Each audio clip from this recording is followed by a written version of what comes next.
আসসালামু আলাইকুম। আজকে আমি আপনাদের সাথে শেয়ার করব আমের পিঠা রেসিপি। অসম্ভব মজাদার ও সুস্বাদু। দেখতে যেমনই হোক কিন্তু খেতে অসম্ভব মজাদার।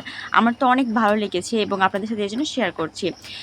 আসলে আমরা বাঙালিরা যার যেটা দেখি হয়তোবা যখন যেটা খেতে ইচ্ছে করে ঝটপট তৈরি করে নিই। তো আজকে আমার খেতে ইচ্ছে করেছিল ঝটপট তৈরি করে নিয়েছি। এখানে নিয়েছি আমি মাঝারি সাইজের একটা আম, নিয়েছি চালের গুঁড়ো এবং ময়দা। ময়দা এবং চালের গুঁড়োটা আমি সমান, সমান নিয়েছি। তারপর নিয়েছি পরিমাণ মতো চিনি, তারপর নিয়েছি সামান্য পরিমাণ লবণ এবং একটি ডিম। যার যেমন চিনি পছন্দ সে তেমনভাবে নিতে পারে। আমার খুব বেশি পছন্দও না, আবার কম পছন্দ মিষ্টিটা। আমি একদম স্বাভাবিকটা খাই। তো এবার আমি এটা ভালোভাবে মিক্সড করে নেব। ভালোভাবে নেড়েচেড়ে মিক্সড করে নেব। আসলে এই আমের পিঠা তৈরি করার সময় একটা কথা মনে পড়ে গেছে। আগে আমাদের আম্মুরা, চাচিরা, বড়াম্মুরা অনেক কথাই বলেছিল, যারা পিঠাপুলি করার সময় পাশে কেউ থাকলে পিঠাপুলি হতে চায় না, ফেটে যায়, মানুষের শরীরে আঁশ ভালো না বা হ্যান-ত্যান এমন কিছু। তো এটা মনে পড়ে যে অনেক হাসি বের হয়। কারণ আগেকার যুগের কথা এখন অনেকেই শুনলে মজা নেই আরকি। কি একটা আজব ব্যাপার না?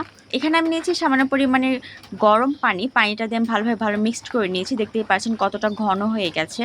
কত আজব ব্যাপার না? পিঠাপুলির সঙ্গে মানুষের শরীরে আঁশের কোনো সম্পর্ক আছে? অবশ্যই না। এগুলোর কথা মনে হলে অনেক বেশি হাসি পায়। কারণ শরীরের সাথে তো কোনো পিঠার কোনো সম্পর্ক না। এবার আমি নিয়েছি একটা কড়াইয়ে গরম তেল। তেলের মধ্যে আমি দিয়েছি পিঠাটা। একটা আজব ব্যাপার কি জানেন? যখন আমি কাউকে দেখাতে যাই যে পিঠাটা দেখাবো কত ভালো হয়েছে, তখনই আসলে পিঠাটা একটু অন্যরকম খারাপ হয়ে যায়। আর যখন কেউ থাকে না, তৈরি করি তখন অসম্ভব সুন্দর দেখতে হয়। দেখতেই পাচ্ছেন কতটা কেমন যেন একটা হয়ে গেছে। আচ্ছা, যেমনই হোক খেতে ভালোই হলেই হলো। পেটের মধ্যে যাতে সব একসঙ্গে মিক্সড হয়ে যায়, সমস্যা নাই। তো আমি তৈরি করছি অসম্ভব মজাদার এই পিঠাটা। আপনারা অবশ্যই তৈরি করবেন। আসলেও অতটা খারাপ না। দেখতে যেমনই হোক একটু কম ফুলছে হয়তোবা, কিন্তু আসলে অনেক খেতে অনেক মজা। আমার খুব পছন্দের একটা পিঠা। আমি এই আমের সিজনে আমি পিঠাটা করে থাকি আরকি। আমার বাসায় সবাই অনেক পছন্দ করে। গরমকালটা আমার পছন্দ না, কিন্তু গরমকালের ফলমূলটা আমার বেশি অনেক পছন্দ। আমটা ওহ! আমার তো এত ভালো লাগে। আম সবারই কম বেশি অনেক পছন্দ। আম দিয়ে অনেক রকম রেসিপি তৈরি করা যায়, পুডিং তৈরি করা যায়। আমার তো অনেক বেশি ভালো লাগে। অবশ্যই আপনি এটা ট্রাই করে দেখবেন। যদি খারাপ লাগে তাহলেও কমেন্টে জানাবেন, ভালো লাগলে অবশ্যই জানাবেন। আপনাদের যদি খারাপও লাগে তাহলে আমার কিছু করার নেই। কারণ আমার অনেক ভালো লাগে দেখে আমি তৈরি করছি এবং আপনাদের সাথে এটা শেয়ার করছি। এই পিঠাটা আসলে অসম্ভব মজাদার ও সুস্বাদু। আমার তো এত ভালো লাগে বলে বুঝাতে পারবো না। যদিও আমার পিঠাটা একটু অন্যরকম হইছে, তারপরও আপনারা কিছু মাইন্ড করেন না।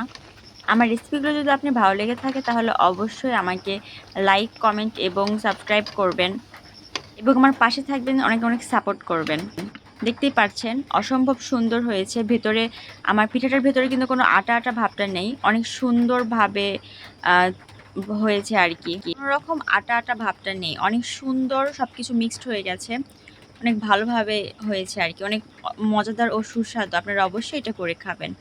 আসসালামু